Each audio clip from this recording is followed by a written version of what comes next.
This video is sponsored by the Seeds of Decay Kickstarter. More on that at the end of this video.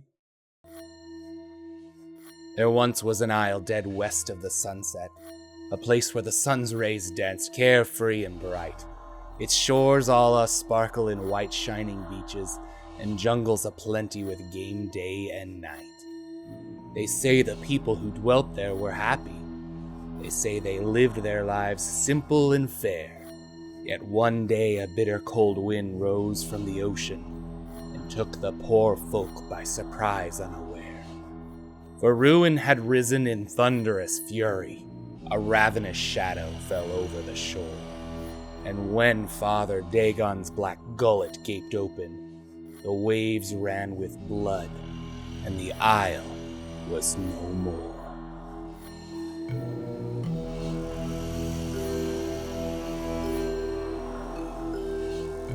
Hello everybody, Jordan here, the PH is silent. Dagon is a demon lord taken from real-world mythology and Lovecraftian horror and then inserted into Dungeons & Dragons. The Prince of the Depths, his first appearance was in the first edition of Dungeons & Dragons. However, it was said in passing and he didn't really have a stat block or anything, but by the 3.5 era, he was given much more detail. Alternate titles include Father Dagon, Prince of the Depths, or Prince of the Darkened Depths, which I imagine him at parties being announced. Joining us now is Dagon, Prince of the Depths. And then someone runs up to correct them. My apologies, Prince of the Darkened Depths. The Darken is very important. Dagon is an Obyrith Demon, which are the original demons that broke into the D&D multiverse from some other dying dimension. They did this via the Shard of Pure Evil, which pierced multiverses and spewed forth the abyssal sludge that created the Abyss. Now, Dagon rules the 89th layer of the Abyss, which is also known as the Shadow Sea, and he resembles an aquatic-looking creature, a mixture of both octopus and fish. He has countless tentacles and is covered in black, rubbery skin that is punctuated with many red, unblinking eyes. His rubbery skin is then covered in fish-like scales that protect him, and he stands more than 40 feet tall. Now, some stories suggest that Dagon was a primordial changed by the Abyss, like the 4th edition version of Demogorgon. But when the primordials arrived in the Abyss, Dagon was already there. He made his way to the multiverse after the Shard of Pure Evil opened a path. Now, when Demogorgon went to claim the Shard of Pure Evil for himself, it was Dagon that rose out of the Blood Sea to challenge him.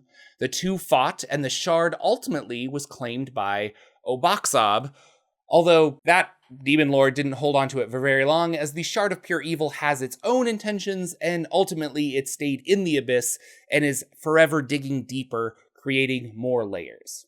Dagon can and has been easily used as a plot device for undersea monsters. In the Forgotten Realms, his minions lurk below the surface of the Sea of Fallen Stars, specifically the Trench of Lopak.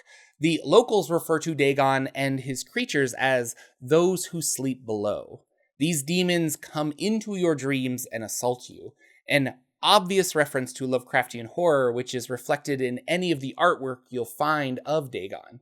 I don't believe Dagon himself resides under the Sea of Fallen Stars, but that is perhaps up to you. He certainly could be, or just a small connection from the 89th layer of the Abyss to the Sea of Fallen Stars. Dagon might not rise from the depths of that specific water, but his influence is felt in the realms. You could definitely run an interesting Lovecraftian horror game involving Dagon and some town set next to the Sea of Fallen Stars.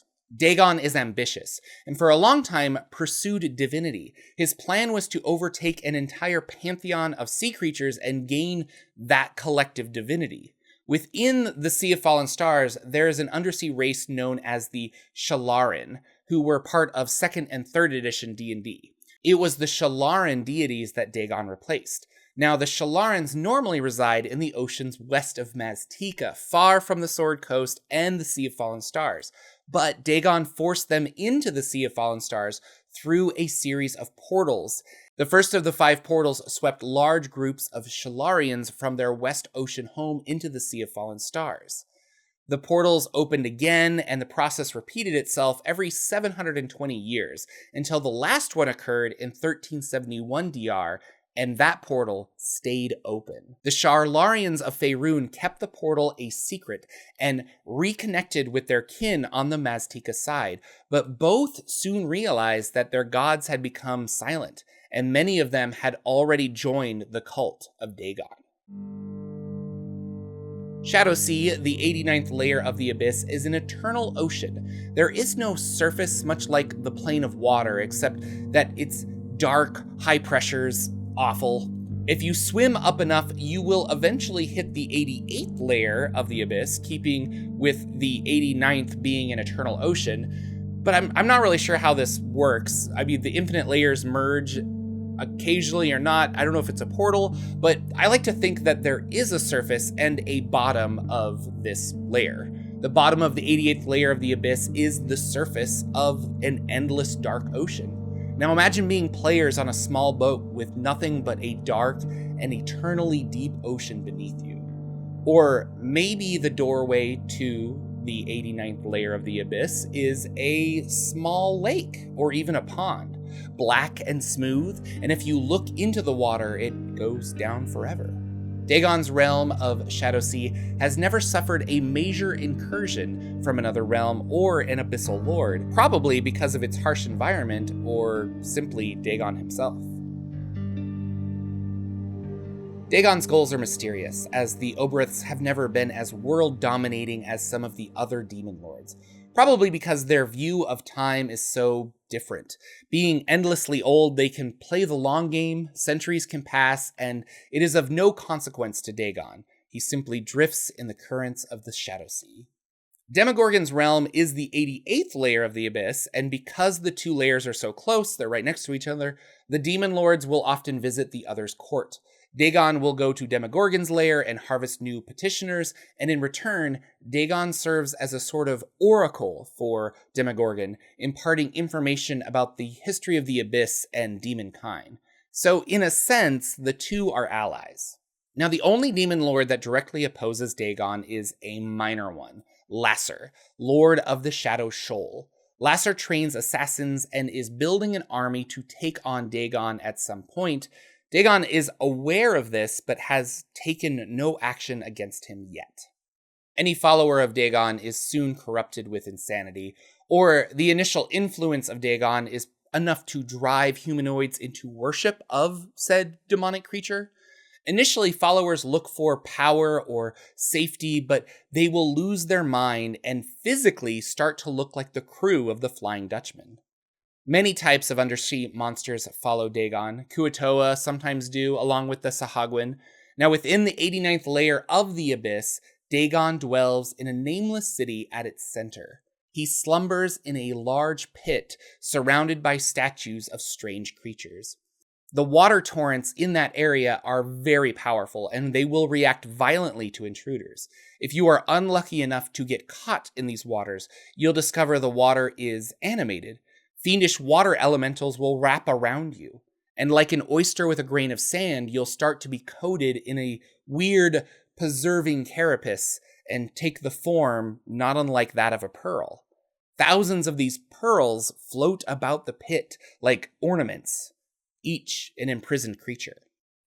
And Dagon sings to them and dreams with them, and whether the poor souls can hear the Prince of Darkened Depths is unknown, but one would hope the multiverse would not be so cruel as to eternally have these creatures' souls destroyed by Dagon in an endless torment.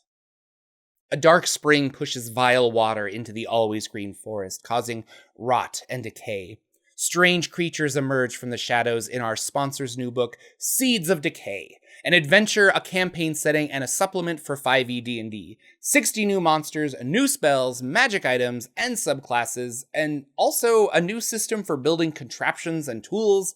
The art is a lot of fun, and you can incorporate many aspects of this into your home D&D game.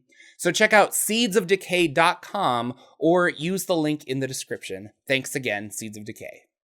Thanks for watching, everyone. Please consider subscribing, and thank you so much to those of you who already are. If you want to help the channel grow more by allowing me to make more videos, consider becoming a patron, and I'll be back with more lore, supplement reviews, and whatever else I come up with.